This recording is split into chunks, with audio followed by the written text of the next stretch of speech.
serial killer. When this word appears in the local news, panic breaks out. Women are afraid to go to work, and parents no longer let their children onto the street. The number of serial crimes is decreasing year by year. More cameras are being installed on the streets. Dark corners of the cities are illuminated with lanterns. However, this was not always the case. Today, we tell you about the mysterious Danilovsky serial killer, who has been cruelly murdering girls and women since 1992. The serial killer used homemade snares and skillfully covered his tracks, thereby terrifying the inhabitants of the city. For help in catching the Danilovsky maniac, the authorities promised a reward of 1 million rubles, and investigators checked 14,000 city residents for their involvement in the murders. So let's find out together who this maniac is, who terrified not only the entire city, but also the entire police force. And why couldn't he be caught for 33 years? He acted so boldly, as if he wasn't afraid of being seen. The Danilovsky serial killer committed his first attack before he was exposed in February 2004. 17-year-old Marina Ostovskaya, from Cherepovets in the Vologda region, wanted to visit her family, whose son was serving in the army, and often wrote her letters, which he sent through his parents. When Marina left work around 2 p.m. for lunch break, she decided not to waste time and take a shortcut. From the building on Sovietsky Prospect, she walked across a wasteland to Danilov Street. The murderer was later named after this street. The young woman seemed to have no cause for alarm. It was light, and she was walking. But Ostrovskaya never reached her destination. Her parents raised the alarm when she didn't come home in the evening. The Ostrovskayas contacted the police, but they failed to find Marina while the trail was hot. The young woman seemed to have vanished into thin air. In August 2004, while the search for Marina was still underway, terrible news shook the city. The body of 19-year-old student Irina Popova was found on a wasteland in Petinsky. She had been abused and strangled. At the beginning of September, 22-year-old Tatyana Bayeva was killed in the same manner. A maniac attacked his victim behind a local art school as Bayeva was returning home from a disco. 3 months later, on December 8th, the body of 17-year-old Tatyana Maximova was found on a wasteland near the military commandant's office on Sovietsky Prospect. She too had been abused and strangled. The killer hid the victim under branches and leaves and covered her with snow. The Danilovsky maniac committed his next attack on June 26, 2005. At that time, 31-year-old Ludmila Miroshnichenko disappeared. A woman who lived in a house on Babushkina Street and had arranged to meet a friend at Park Lane at 1 p.m. that day, but did not appear for the meeting. As in the Ostrovskaya case, Miroshnichenko was not found immediately either. Both victims were discovered after another brutal attack. On July 14, 2005, Svetlana Stepanova was on her way to the beach of the Sheksna River with her sister and a friend. As the group crossed a wasteland, the girl noticed that the strap of her sandal had come undone. She stopped to fasten it. Her companions did not wait for Svetlana and walked a little further. When they turned around, a terrible sight met their eyes. An unknown person was dragging her into the bushes.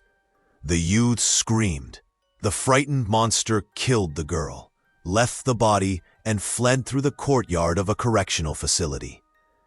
When they ran to the bushes, Svetlana's friend and sister saw her bag containing a swimsuit and towel lying on the street. Stepanova herself lay half naked and with her throat slit, slightly away in the bushes. The arriving investigators began searching the area and came upon an abandoned district police building. Construction work had stopped at the foundation level. However, the construction workers had already set up an underground garage.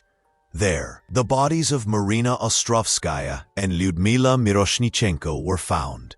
The killer had thrown them into a concrete pit and covered them with car tires. During the examination of the garage, investigators noticed strange drawings on the walls. In all likelihood, they came from the Danilovsky maniac. The militia brought the friend and sister of the murdered Svetlana Stepanova to the police. Investigators hoped that the witnesses could describe the maniac's appearance. But they couldn't properly recall the attacker's face and were of no help to the investigators. Meanwhile, forensic experts determined that Ostrovskaya and Miroshnichenko had been abused and strangled. The killer had killed them with a homemade noose. A genetic examination confirmed that both victims had been killed by one and the same man. Investigators suspected that the Danilovsky maniac lived near the wasteland where he committed his attacks. Investigators checked several dozen men living on Danilov Street. Handwriting samples and blood samples for DNA analysis were taken from all suspects.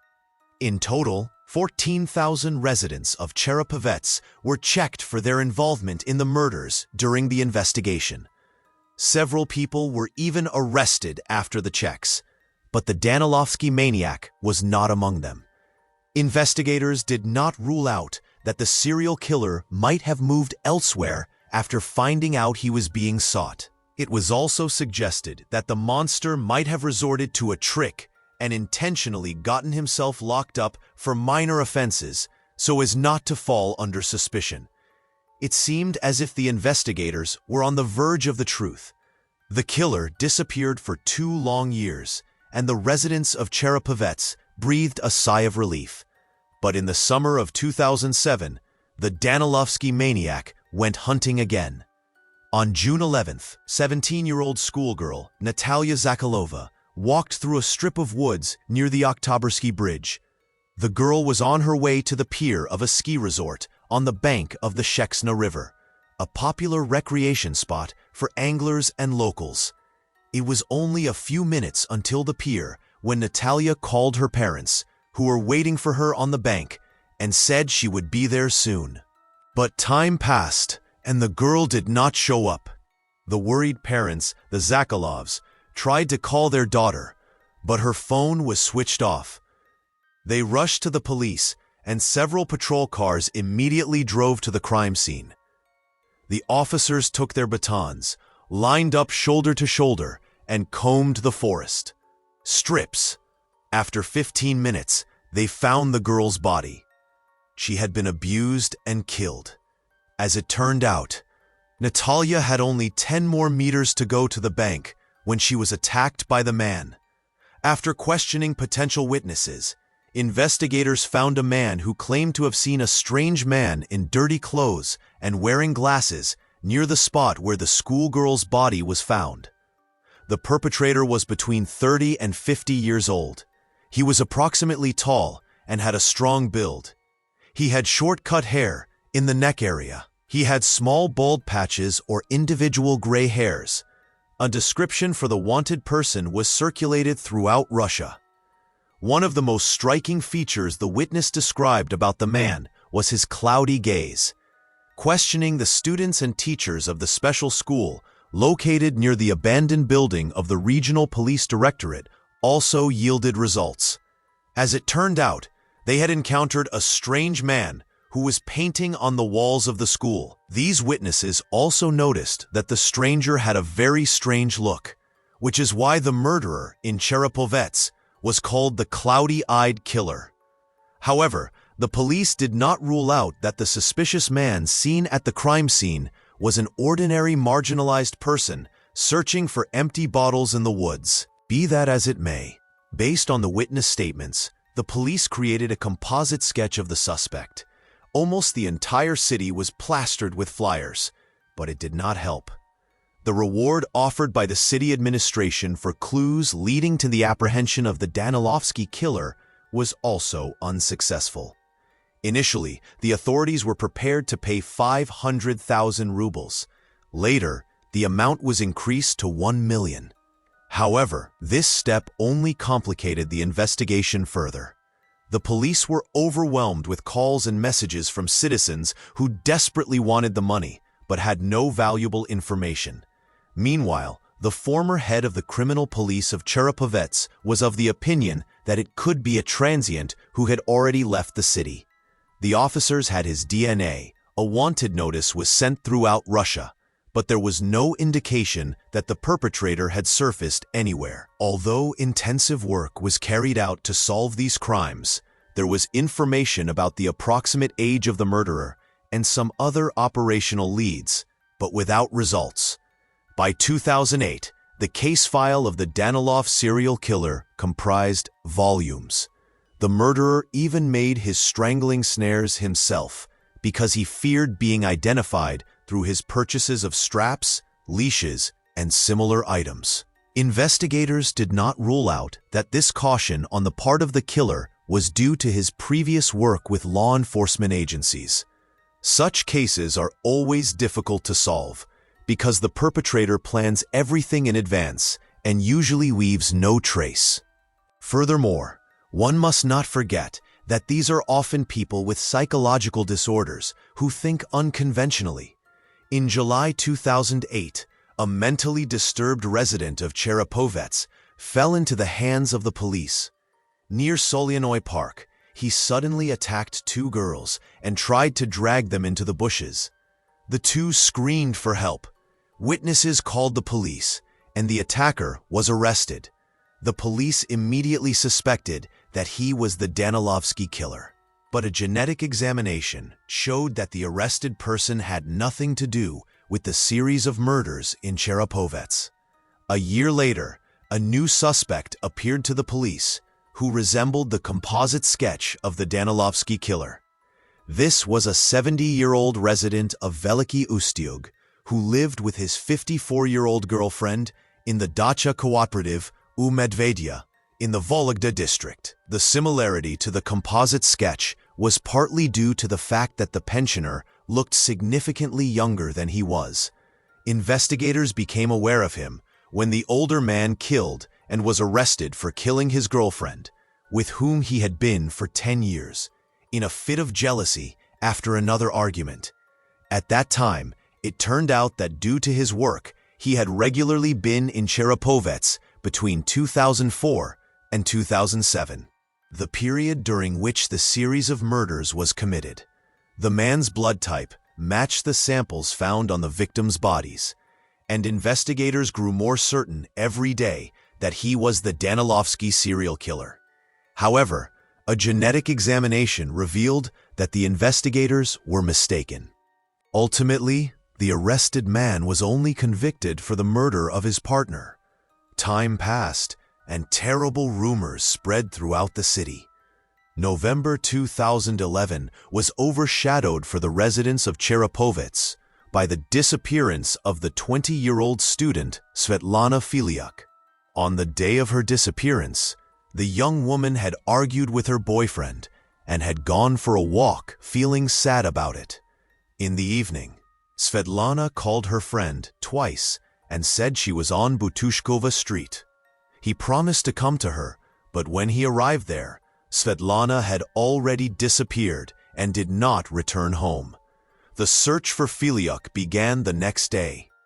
Divers searched the bottom of the nearest river, and volunteers combed the strip of woods, hoping to find her alive.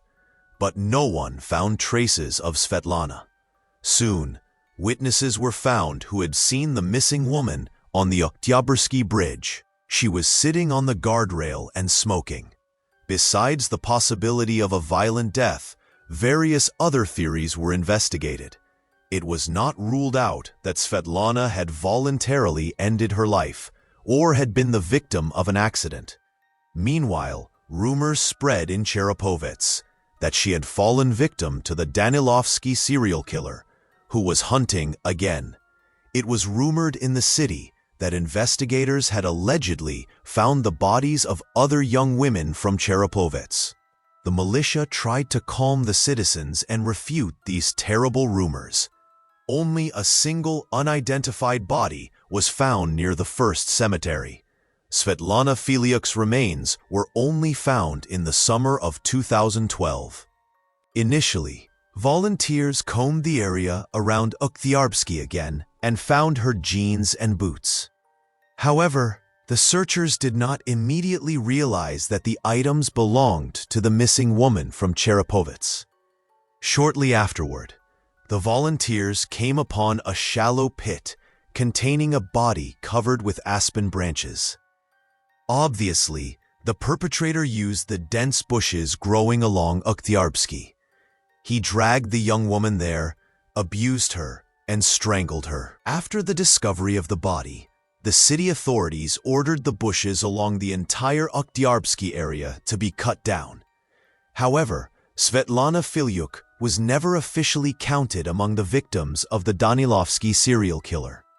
A genetic examination confirmed no match between the DNA samples found on the bodies of the serial killer's victims and those of Svetlana. Nevertheless, the modus operandi of her killer was strikingly similar to that of the wanted serial killer.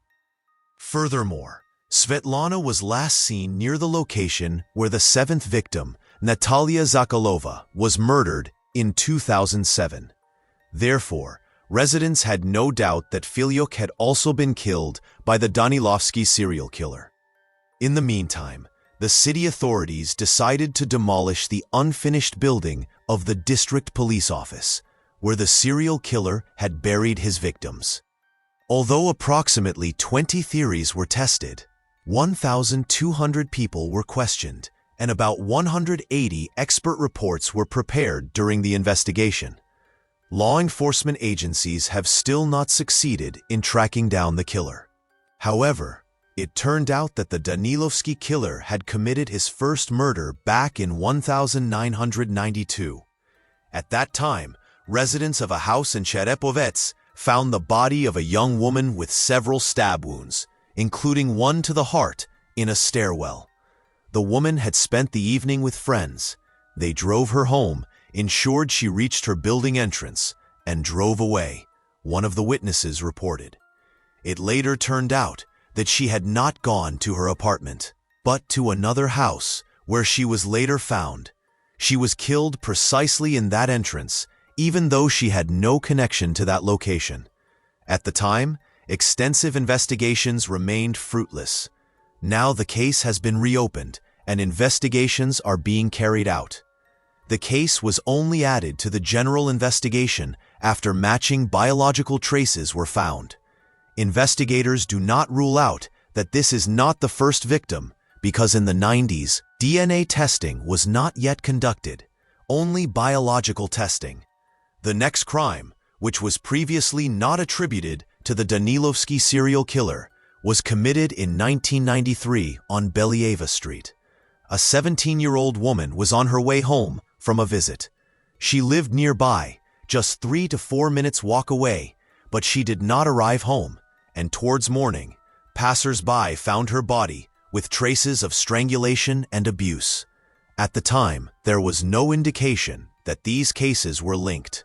The crimes were committed in different parts of the city and differed in modus operandi. However, an investigation conducted in 2022 revealed that the DNA of the Danilovsky serial killer was found on the tools used in the 1993 crime. The series of murders continued between 1999 and 2003. 6 more women were killed. Different suspects were convicted for some of the murders, but now the investigative authority is convinced that all these victims also fall under the serial killer's count.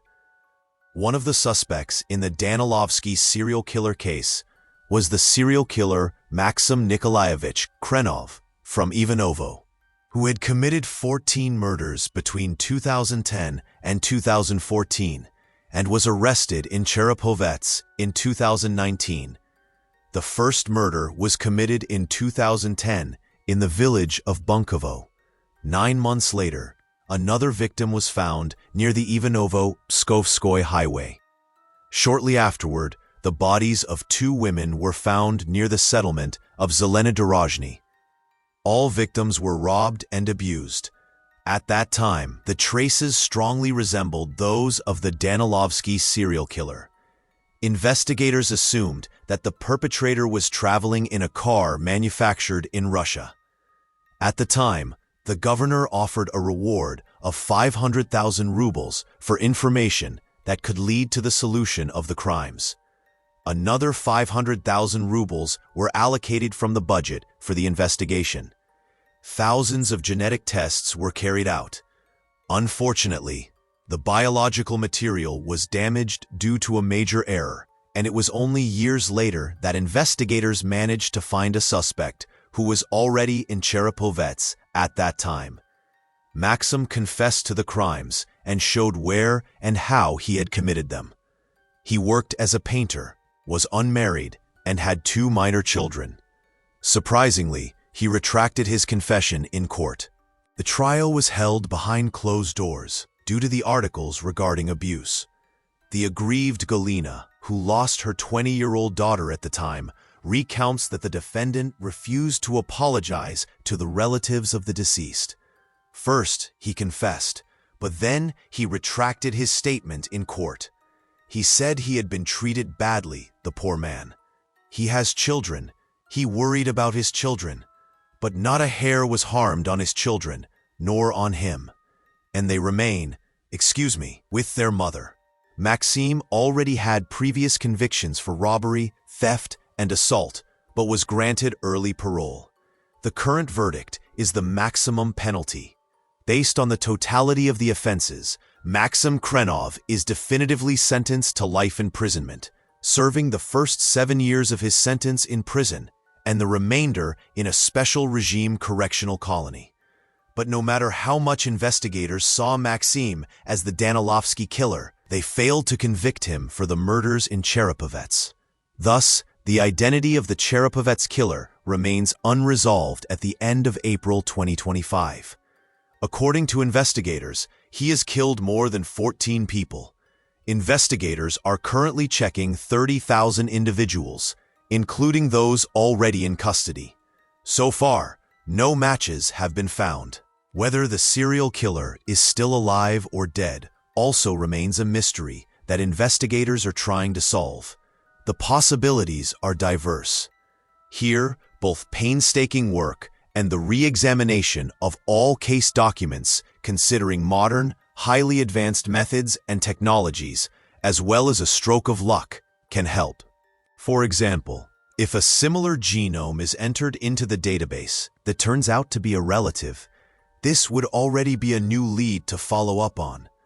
Or witnesses might come forward pointing to an apartment where there are similar traces, drawings of a similar style, or even trophies that the perpetrator took from the crime scenes. The suspected age of the killer is currently between 58 and 78 years old. Thank you for watching, and take care of yourselves.